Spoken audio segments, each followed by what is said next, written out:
আসসালামু আলাইকুম। দূরের কাছে যে যেখানে বসে এই মুহূর্তে ভিডিওটা দেখছেন তাদের সবাইকে মাহফুজা কিচেন ভিডিওতে ওয়েলকাম। আজ ডিম সুন্দরী পিঠা তৈরি করব। নোয়াখালীর বিখ্যাত একটি পিঠা, মানে তারা খুবই পছন্দ করে এই পিঠাটা এবং ওইখানে খুবই জনপ্রিয় এই পিঠাটা। অসম্ভব মজার, দেখতেই পাচ্ছেন কতটা সুন্দর হয়েছে। খুবই মজার, সত্যি বলছি। উপরে ক্রাঞ্চি, ভিতরে খুবই সফট, একদম সফট। নোয়াখালীবাসী যদি এই পিঠার আমার এই রেসিপিটা দেখে থাকেন, ভুল ত্রুটি ক্ষমা সুন্দর চোখে দেখবেন। আর এত সুন্দর একটা পিঠা আমাদের সাথে শেয়ার করার জন্য আপনাদের অসংখ্য অসংখ্য ধন্যবাদ। সত্যি বলছি, পিঠাটা খুবই মজার। আমি চেষ্টা করেছি, জানি না কতটুকু আপনাদের মতো পেরেছি।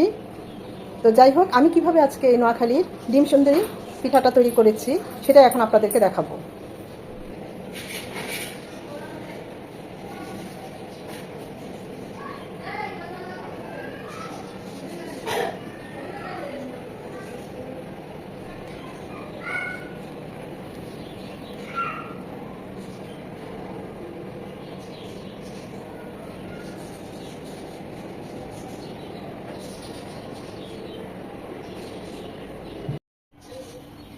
ডিম সুন্দরী পিঠা তৈরি করার জন্য এখানে আমি দুটো ডিম নিয়ে নিচ্ছি।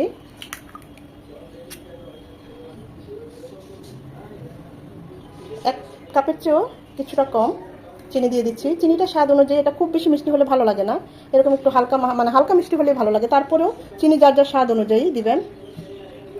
দিয়ে দিচ্ছি 3 টেবিল চামচ শুকনো গুঁড়ো দুধ। ডিমের গন্ধটা যাতে না করে দিয়ে দিচ্ছি 1 পিস লেবুর রস, ছোট হলে দুটো। এখানে চাইলে ভ্যানিলা এসেন্স দিতে পারেন, ডিমের গন্ধটা করবেন। আবার চাইলে এরকম লেবুর রস দিয়ে দিতে পারেন। হাফ চামচের চেয়েও একটু কম বেকিং পাউডার, 2 চামচ সয়াবিন তেল, স্বাদ অনুযায়ী লবণ। এখন সব কিছু ভালোভাবে মিশিয়ে নিতে হবে। ততক্ষণ পর্যন্ত মিশাবো যতক্ষণ না চিনিটা খুব ভালোভাবে মিশে যায়, গলে যায়। আমি তো এখানে লাল চিনিটা দিলাম, হাতের কাছে ছিল সাদা লাল, যেটাই হোক চিনি চিনি, স্বাদের কোনো হেরফের নেই। যেটা হাতের কাছে থাকবে সেটাই দিবেন। খুব ভালোভাবে চিনিটা গলে গিয়েছে। এখন এখানে দিয়ে দিচ্ছি 1 কাপ ময়দা। অবশ্যই ময়দাটা ছেঁকে দিবেন। হাফ কাপের চেয়ে একটু বেশি চালের গুঁড়ো, এটা আমি চাল ভাঙিয়ে গুঁড়ো করে নিয়েছি। চাইলে কেনা চালের গুঁড়োটাও ইউজ করতে পারেন, হাতের কাছে যেটা থাকে আর কি। এখন এটা আমি একটু চেলে নেব। চালের গুঁড়োটা দিলে মচমচে হবে। আবার চাইলে চালের গুঁড়ো হাতের কাছে না থাকলে শুধু ময়দা দিয়ে ওই পিঠাটা তৈরি করা যায়। 3 টেবিল চামচ গুঁড়ো দুধ শুধু সব পানিতে গুলিয়ে নিয়েছি, ঘন দুধ করে নিয়েছি। লিকুইড দুধ জাল করে ঘন করে নিতে পারেন। গুঁড়ো দুধটা দিলে হয় কি, ঘনত্বটাও তাড়াতাড়ি হয়, আবার ফ্লেভার টেস্ট দুটোই আরেকটু ভালো আসে। এখনই সব দেবো না, ব্যাটারটা তৈরি করার জন্য আগে এগুলো গুলিয়ে যতটুকু লাগে দুধ ঠিক ততটুকু দিব, অল্প অল্প করে। চাইলে পানি দিয়েও করতে পারেন, তবে দুধ দিয়ে করলে টেস্টটা খুব ভালো আসে।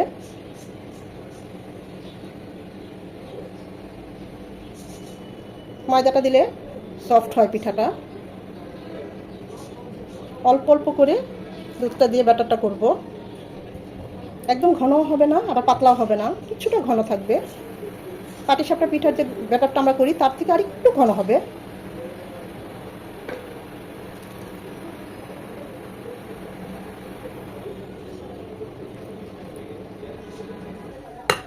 আমার প্রায় পুরো দুধটাই লেগেছে, সামান্য একটু ছিল। ব্যাটারটা এরকম হবে, এখানে যেন কোনো লাম্পস না থাকে, একদম স্মুথ ক্রিমি একটা স্ট্রাকচার দেখতেই পাচ্ছেন।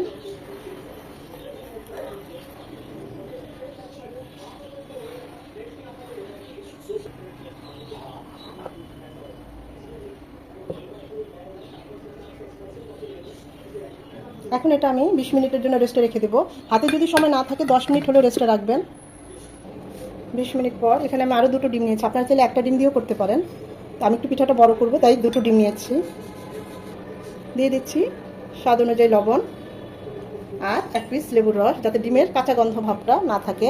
এখানে আপনারা চাইলে 1 চামচ চিনি দিতে পারেন, আমি আর দিলাম না, একটু মিষ্টি মিষ্টি হবে আর কি ডিমটা, আমি সেই জন্য আর দিলাম না। এখন খুব ভালোভাবে ডিম দুটো ফেটে নেব।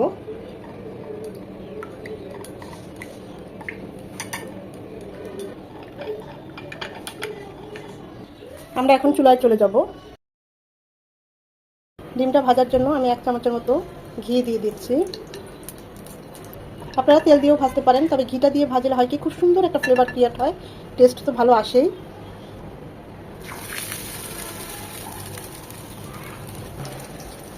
জাস্ট পাটিসাপটার মতো এভাবে করে পেঁচিয়ে নেব ডিমটা।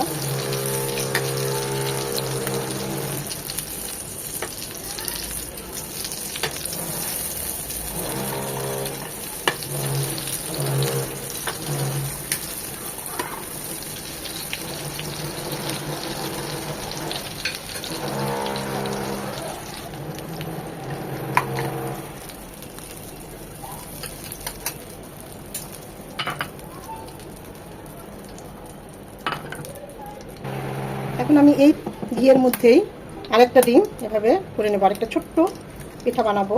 এটাকে ফেটবো না, জাস্ট একটু লবণ ছিটিয়ে দিচ্ছি। এটা এভাবে আস্তে আস্তে হবে। কুসুমটা যেন না ভাঙে, জাস্ট আলতোভাবে উল্টিয়ে দেবো।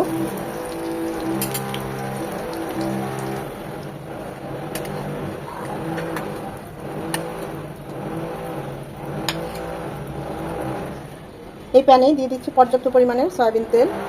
পিঠাটা বানানোর আগে ব্যাটারটা আবার এভাবে ভালোভাবে নেড়ে চেড়ে নেব। তেলটা গরম হয়েছে কিনা এইভাবে আমরা ব্যাটারটা দিয়ে দেখলাম, হ্যাঁ উপর উঠে এসেছে, বোঝা যাচ্ছে তেলটা ঠিক মতো গরম হয়েছে। এখন যেটা করবো, ডিমটা ব্যাটারের মধ্যে চুবিয়ে দিব। জাস্ট একটা লেয়ার হবে আর ভাজবো, লেয়ার হবে আর ভাজবো।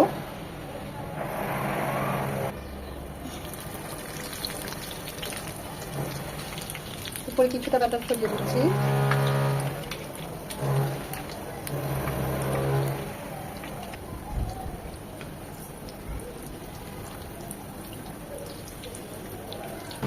চুলার হিট মিডিয়াম টু লো হিটে রাখতে হবে, তা না হলে কিন্তু পিঠাটা ভালোভাবে হবে না। যেহেতু এখানে চালের গুঁড়ো আছে, ময়দা আছে, ডিম আছে, তাই ধীরে ধীরে মানে স্লো হিটে পিঠাটা হবে। যখন একটি টিকিট এরকম লালচে হয়ে যাবে, তখন আমাদের পিঠাটা হয়ে গিয়েছে। তেলটা ভালোভাবে ছড়িয়ে নিতে হবে।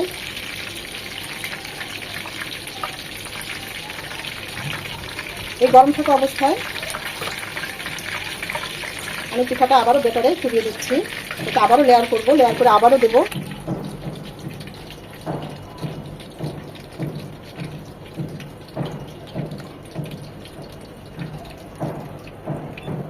আবারও দিয়ে দিচ্ছি।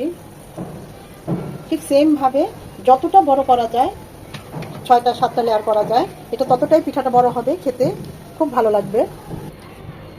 আমি এর মধ্যে আরও 2টো লেয়ার করেছি, এবার হাত দিয়েই দিচ্ছি। পিঠাটা আস্তে আস্তে বড় হয়ে যাচ্ছে। এভাবে এরকম অনেক কিছুই বের হয়ে আসবে, এতে কোনো সমস্যা নাই। এগুলো পরে উঠিয়ে নিলেই হবে।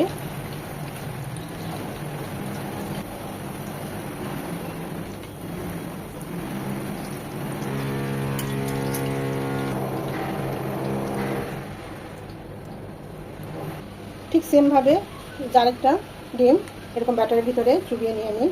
এভাবে আরেকটা ডিম সুন্দরী পিঠা বানিয়ে নেব।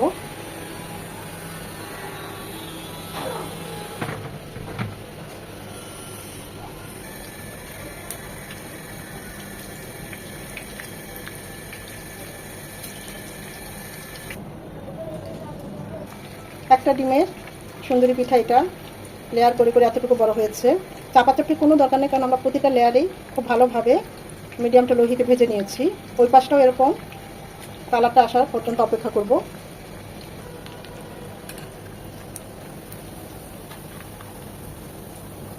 ভালোভাবে তেলটা ঝুলে নেব। মাশাআল্লাহ, দেখুন আমাদের পিঠাগুলো কত সুন্দর হয়েছে। নামে যেমন সুন্দরী, কাজেও তেমন সুন্দরী। সে নামে যেমন সুন্দরী, খেতেও কিন্তু খুবই মজার। তো আমাদের ডিম সুন্দরী পিঠাটা দেখুন কত সুন্দর হয়েছে। তো এখন আমি আপনাদের কেটে দেখাই। এটা যার যার পছন্দ অনুযায়ী কাটবেন।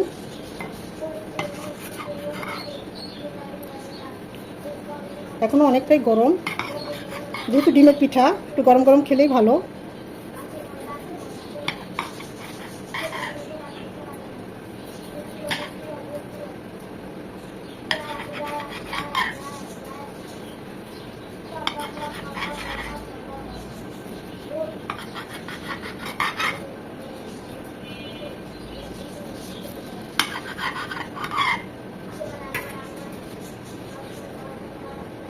মাশাআল্লাহ, দেখুন আমাদের ডিম সুন্দরী পিঠা অনেকটা গরম, কতটা সুন্দর হয়েছে। সফট, বাইরে ক্রাঞ্চি, ভিতরটা একদম সফট, অসম্ভব সুন্দর হয়েছে। লেয়ারগুলো দেখুন। আমরা যদি কালার ইউজ করতাম, এটা কিন্তু কয়েকভাবে করা যায়। পাটিসাপটার মতো রুটি বানিয়ে তারপরে এই ডিমটাকে মুড়িয়ে দিয়ে বেশ কয়েকটা ধাপে করা যায়, তখন কালার ফুড ইউজ করে কালার করা যায়। তা আমার কাছে এটাই বেশি ভালো লাগে, যেহেতু তেল দিয়ে ভাজা হয়। দেখুন খুবই সুন্দর হয়েছে প্রতিটা পিঠা, খুবই সহজ, যে কেউ ঝটপটে করে ফেলতে পারবেন এই ডিমের সুন্দরী পিঠাটা। এটা নোয়াখালীর বিখ্যাত একটি। এখন একটা ডিম দিয়ে যে বানিয়েছি সুন্দরী পিঠাটা, সেটা কেটে দেখাচ্ছি আপনাদের।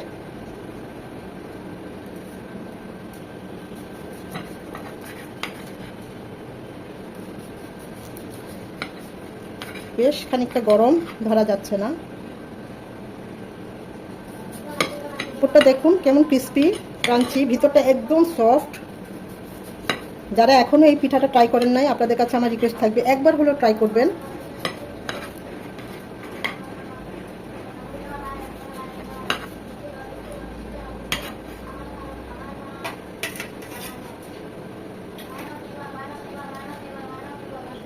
এই কুসুমটা এরকম রাখার জন্য এই পিঠাটা এভাবে করেছি। সো নাইস, দেখুন অসম্ভব সুন্দর।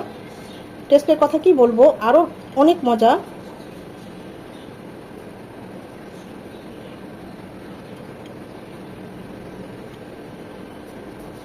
লেয়ারগুলো কত সুন্দর এসেছে। আশা করি ভিডিওটা আপনাদের ভালো লেগেছে। আর যদি ভালো লেগে থাকে অবশ্যই একটা লাইক দিবেন, কারণ আপনাদের এই একটা লাইক পরবর্তী ভিডিও করতে আমাকে উৎসাহিত করে, উদ্বুদ্ধ করে। ফ্রেন্ডস অ্যান্ড ফ্যামিলির মাঝে বেশি বেশি করে শেয়ার করে দিবেন, যেন তারাও এরকম মজার এবং সহজ রেসিপি দেখতে পায়। সময় নিয়ে ধৈর্য নিয়ে যারা এতক্ষণে ভিডিওটা দেখেছেন তাদের সবাইকে অসংখ্য ধন্যবাদ। আর যদি বাসায় এইভাবে সুন্দরী পিঠাটা ডিম সুন্দরী পিঠাটা ট্রাই করেন, অবশ্যই আমাকে কমেন্ট সেকশনে জানাবেন।